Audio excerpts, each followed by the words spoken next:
ಸ್ನೇಹಿತರೆ ನಮಸ್ಕಾರ. ನಮ್ಮ ಮನೆಯಲ್ಲಿರೋ ಟಿವಿ, ಫ್ರಿಜ್ಜು, ಎಸಿ, ಮೊಬೈಲ್ ಎಲ್ಲದಕ್ಕೂ ವಿದ್ಯುತ್ ಬೇಕೇ ಬೇಕು. 1-5 ನಿಮಿಷ ಕರೆಂಟ್ ಇಲ್ಲದಿದ್ರೂ ನಮಗೆ ಉಸಿರು ಗಟ್ಟಿದಂತಾಗುತ್ತದೆ. ಕರೆಂಟ್ ಇಲ್ಲವೆಂದು ಇದ್ದ ಬದ್ದವರಿಗೆಲ್ಲ ಹಿಡಿ ಶಾಪ ಹಾಕ್ತೇವಲ್ಲ. ಬಂಧುಗಳೇ, ಯಾವತ್ತಾದ್ರೂ ಈ ವಿದ್ಯುತ್ ಕರೆಂಟ್ ಕೆಲಸ ಮಾಡೋರ ಬಗ್ಗೆ ಅರಕ್ಷಣ ಆದ್ರೂ ಯೋಚಿಸಿದ್ದೀರಾ? ಇಲ್ಲ, ಚಾನ್ಸೇ ಇಲ್ಲ. ಹೌದು, ಸಾವಿರ ವೋಲ್ಟೇಜ್ ಇರೋ ವಿದ್ಯುತ್ ಸಲಕರಣೆ ಮುಟ್ಟೋದು ಬಿಡಿ, ಹತ್ತಿರ ಹೋದ್ರೂ ಸುಟ್ಟು ಭಸ್ಮ ಆಗೋ ಅಪಾಯವಿರುತ್ತೆ.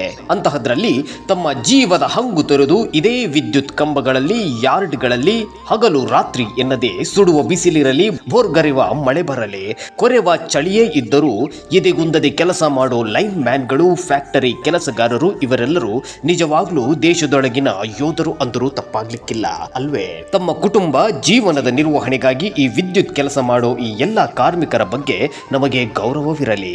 ಈ ಸಂದೇಶ ನಿಮ್ಮ ವಿದ್ಯುತ್ ಕೆಲಸ ಮಾಡೋ ಕಾರ್ಮಿಕರಿಗೆ ಹಂಚಿ. ನಮಸ್ಕಾರ.